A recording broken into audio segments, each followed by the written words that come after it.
Folks, finding the controls in this new thing for me is taking me some effort. I apologize. You probably saw this come up and you went, well, where the hell is he? But here I am. So I am learning so many cool things about Rumble. And coming from a StreamYard background, this is like really cool for me. So coming from a StreamYard background and trying to port out to YouTube and Facebook and X and all those things, not for nothing, you're going to pay hundreds and hundreds of dollars through StreamYard to do this. And apparently with Rumble, I'm able to jump in and build it right here. So super, super thrilled to be here. Now, in the beginning, I put, what a crazy what a crazy kind of week this is. It's the second week of September. I it's not that I don't have content. It's not that I don't have something to say, so I haven't made a video on Rumble in a week. It's not that at all. It's the other side of the coin.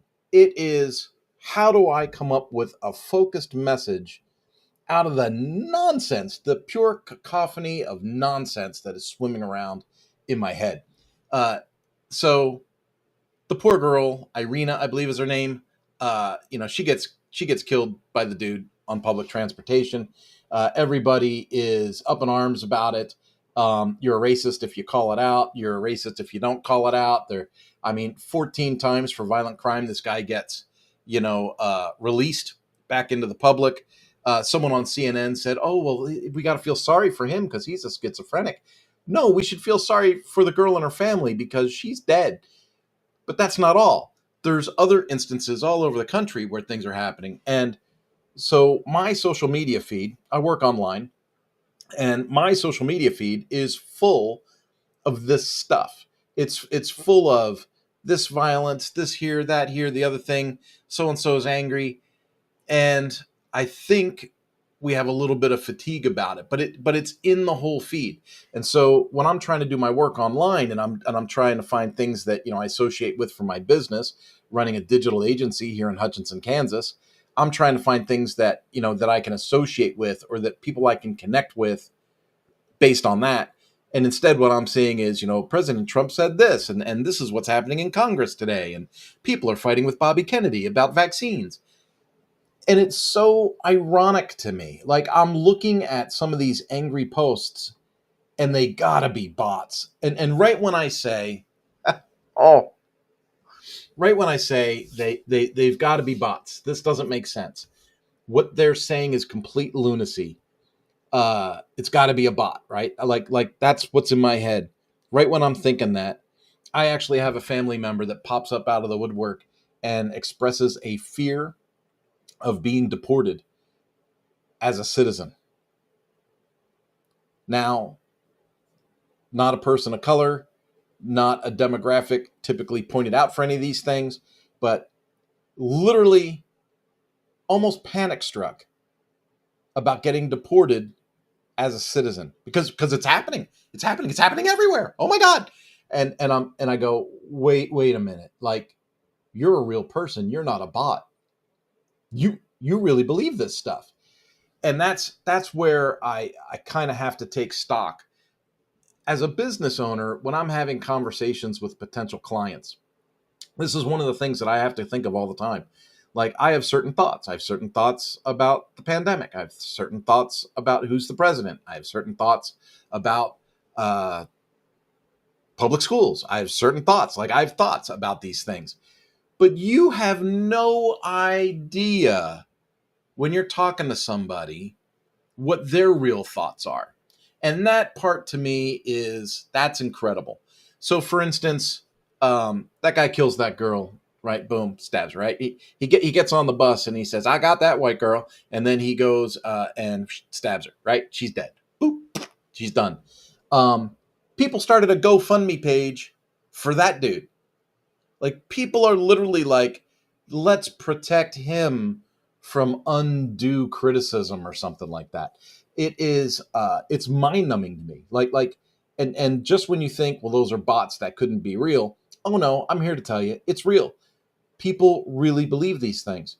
Another instance, my wife comes in and she tells me, well, so what's this where Congress is talking about taking away women's right to vote? Excuse me? And then she starts telling me about a conversation she's having with somebody else. And this somebody else is a little panic struck that, uh, our current government is just off the rails. Our current government is crazy.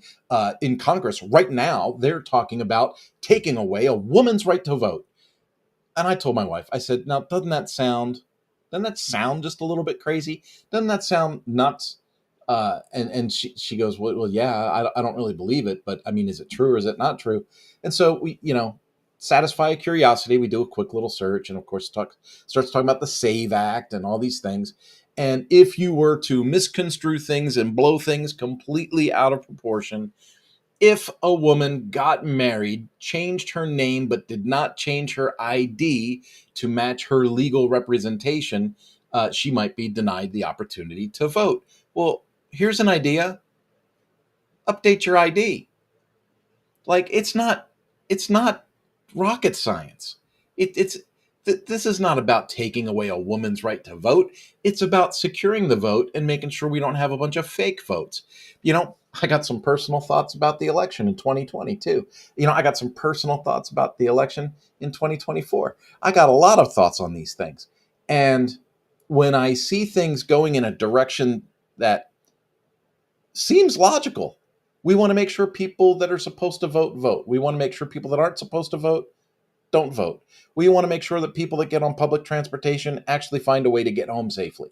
We want to make sure that our cities are safe. We want to, I grew up outside of Philadelphia. See, this is what I'm talking about.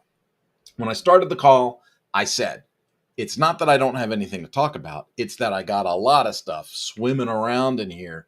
And how do I put that forward? So, again, as a business owner in the space, working with things, I start thinking about things like where my clients are at. So where are my clients at? What demographic do they deal with? What are the thoughts that are possibly in their heads? What's their customer base like? Because I'm more in the business to business space than in the business to consumer space. And so I had a customer in Philadelphia, and we were reminiscing because I grew up outside of Philadelphia. And so we were reminiscing. And I was like, oh man, I remember me and my buds, we used to go down to Kensington and we'd pick up some beer and we'd hang out, and, we'd drive around and pick up girls and have a good time and blah, blah. And then he goes, oh my God, you should see Kensington now. And I saw some stuff online about it, but I didn't realize. I thought the stuff online was like, here is one block in Kensington that sucks. Like, that's what I thought. Kind of like I live in Hutchinson, Kansas. And there are people that go, oh, Hutchinson, oh, that's a depressed economy. That's a rough town. Yeah, it's a rough town over there on the other side of the tracks in a little space, right? But for the most part, Hutchinson is this amazing town with tons of opportunity. And I have zero regrets on moving here 2 years ago. Zero regrets on moving here 2 years ago. So that's what I thought was happening in Kensington. I thought social media was picking that one block, and showing everybody leaning over, doing the fentanyl lean or fentanyl bend or whatever they call it. And I thought it was just like propaganda. And then my client says, oh no, that's like the whole area. He goes, I used to hang out at this park. Turns out it was a park I used to hang out at. And he goes, the park is just crawling with this stuff. It goes, it's all over the streets. It's on the main streets. It's on the side streets. It's in the parks. It's everywhere, And then in that moment, I actually had to second guess myself and think to myself, is this client telling me this because they feel like this should get cleaned up and we should be attacking, the sources of these illicit drugs, and that we should be cleaning the city up and that we should be getting these people off the streets? Is that what he's thinking? Or is he thinking we should pull back the reins? We should really let these people express themselves with the freedom to express themselves. And if this is the choice they've made, then we've got to help them. Maybe they need clean needles. Maybe we should bring a trailer downtown and let them take a shower once a week for free. Maybe we should have some NGOs come in and give them a warm breakfast in the morning and just make sure that they've got a good, clean channel of supplies so they can continue in this life choice and stay right here in this neighborhood drugged out of their minds. Like, because there's people that believe that stuff. There are people that are like, no, What we really need to do is we need to enable people in these choices. Instead of saying, this is a horrible choice, we need to eliminate this choice and we need to move forward. Now, again, it sounds harsh. It sounds harsh when people are coming at me with different things. But as a business owner, you have to be really careful when you're having a conversation with somebody, because you don't know which side of the court, and you don't need to know. That's the next thing I wanted to talk about. You don't need to know. I didn't know anything about my third grade teacher other than the fact that I thought she looked pretty good in her blouse. That was it. That was it. That was all I really knew about her. She was a pretty nice lady. Fifth grade, I thought that lady was pretty hot. And that's all I needed to know. I didn't need to know if she was married, not married, had a boyfriend, was Republican, Democrat. I didn't need to know any of that stuff. I didn't need to know what church she went to. None of that. She taught me my lessons in school, and I thought she was pretty easy on the eyes. Not going to lie. Thought she was pretty easy on the eyes. Now, when I was in high school, I did have a teacher that I thought was kind of cute. And shame on me. This is a little embarrassing. She was a nun. So I knew what religion she was. so I knew what religion she was, but that didn't stop me from thinking she was pretty cute. But still, I didn't ask her personal questions about stuff. And it's so weird now that in today's society, that's like the benchmark of how we do things. Just today, I saw a video from a girl living in her car, and she had quit her job because she found out her boss voted for Trump. So she quit her job, and then she couldn't afford her rent anymore. So she left and lives in her car. That's bizarre to me. That is bizarre. You would leave a job because you don't like who the manager voted for? That is not stability. That is not stability at all. And so when we change the conversation and we say, well, look at all the stuff that Bobby Kennedy's doing. He's trying to expose all these reports, and he's coming out with these, like the Henry Ford organization that came out and they said, oh, well, look at this. Kids that weren't vaccinated had 0% psychological function, 0% this, 0% that. And kids that were vaccinated, 61% or 7%. Or it was like going through that report. When you look at it, line item by line item by line item, you go, they knew. They knew. And they still pump this stuff into our kids. Not to mention, a lot of us were kids when we were younger. Wink, wink, nudge, nudge. So they pushed it into you.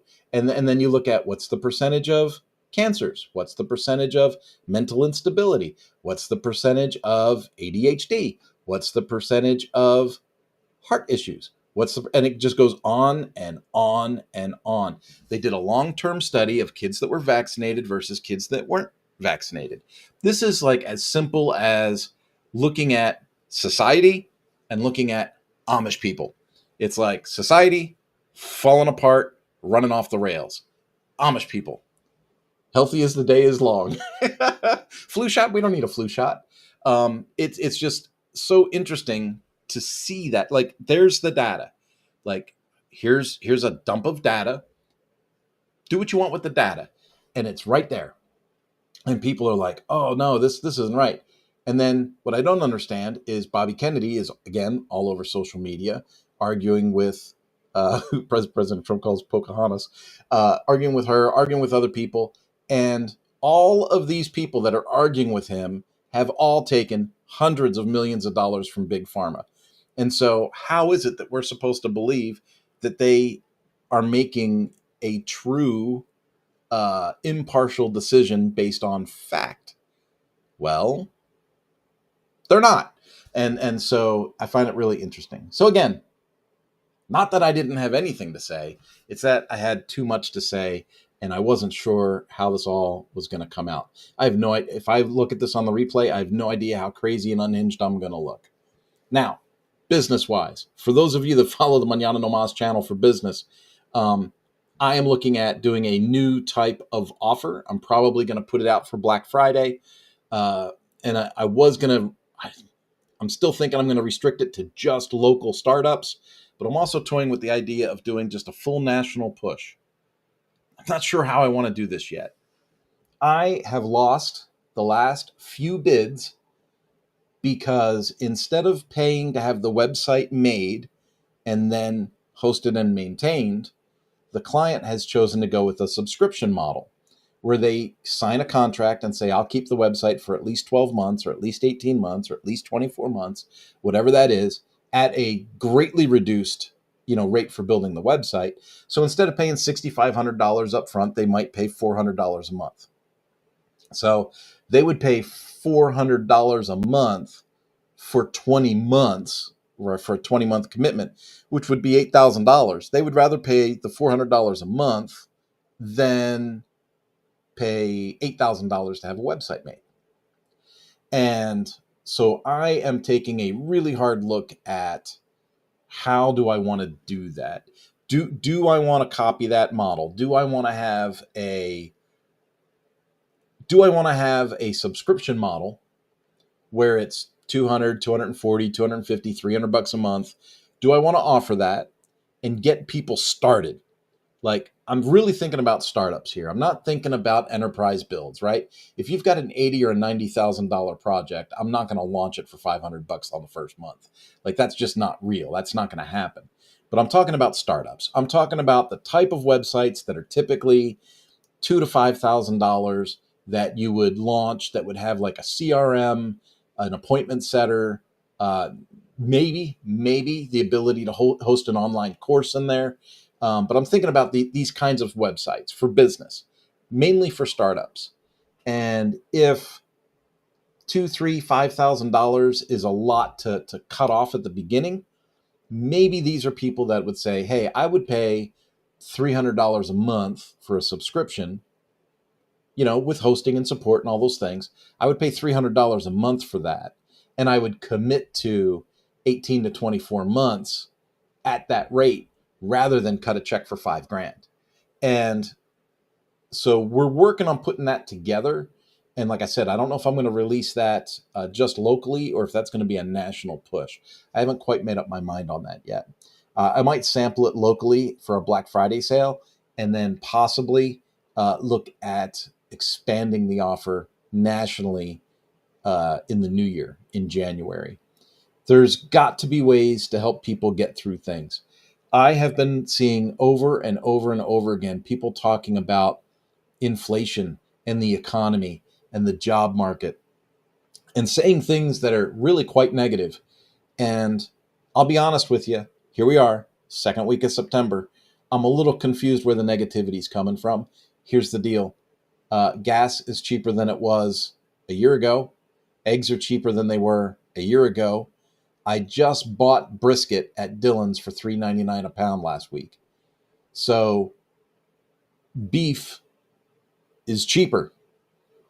Is it a lot cheaper? Is it cheaper across the board? Like, can I go and buy ribeye steaks for $12 a pound? No, they're still $16 or $18 a pound. I get it. Some things are up there. Our local store puts a dozen donuts on sale every Friday for $5 a dozen. Okay, that's super affordable. My house insurance and my automotive insurance stayed the same last year to this year. So not seeing a difference there. My utility bill last month, I think, was $69. So, and when I lived in California, we were consistently getting bills at $700, $750 a month. So when I say that I escaped California, I escaped California. We lowered our overhead by 65% moving from California to Kansas.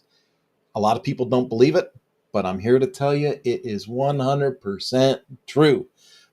So I'm not seeing it. People are complaining about the job market. Well, here's the truth about the job market. If I could just be blunt and bold for a moment, the job market sucks because the companies suck. It's not the economy. People are like, oh, the economy. The stock market's doing great. And the people that run these companies, they're doing great. So it's not the economy that sucks. It's the employers that suck. These people are always like running lean. Six Sigma and running lean and all that stuff has gone on steroids. When I used to work at Suzuki, the office was full of people.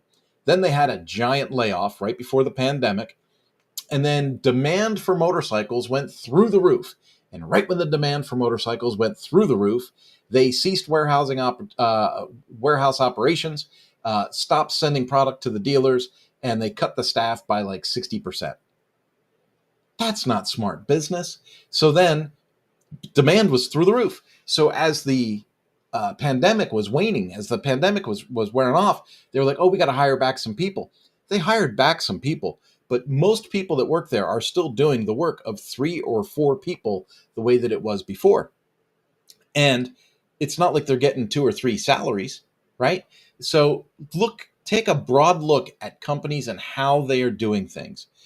Elon Musk took over Twitter, changed the name to X, and got rid of like 70% of the employees. Now, when you run a corporation, there's a lot of dead weight. There is a lot of dead weight and a lot of inefficiencies. But these companies are figuring out ways to get lean. They're figuring out ways to leverage people to do more with less. They are figuring out ways to optimize their profits. Their profit is their god. Their profit is what they are chasing more than anything.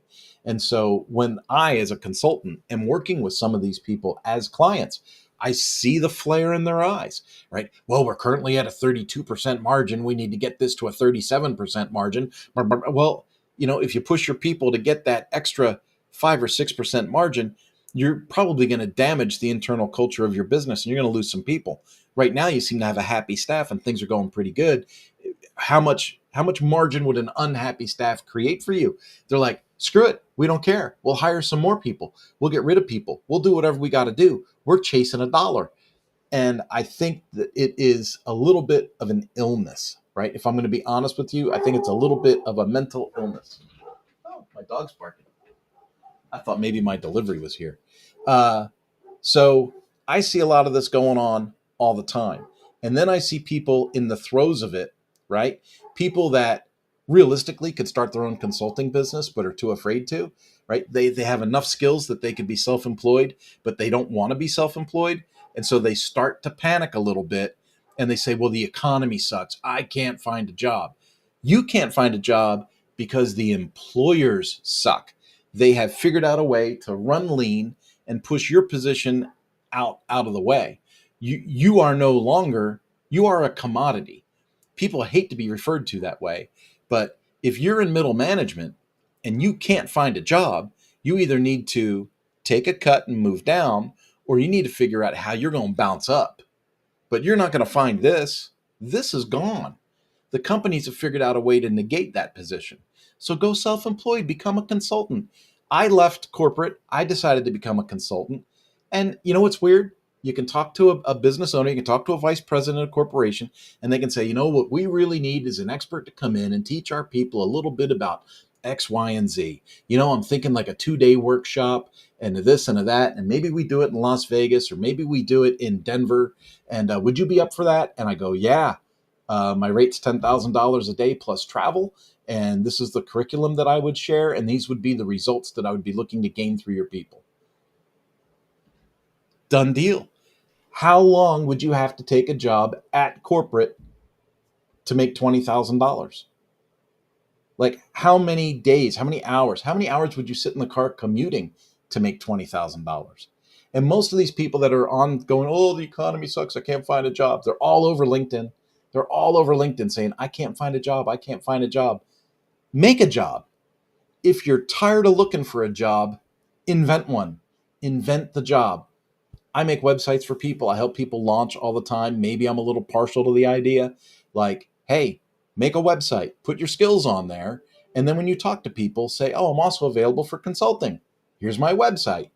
And you would be amazed at how quickly you can start to turn that into a revenue generating machine. And in most states, you're able to just be a consultant using your social security number, generate revenue, and treat it like a business. You don't have to do the LLCs and all that stuff to get started. It's not complicated. Just get going. Make revenue first.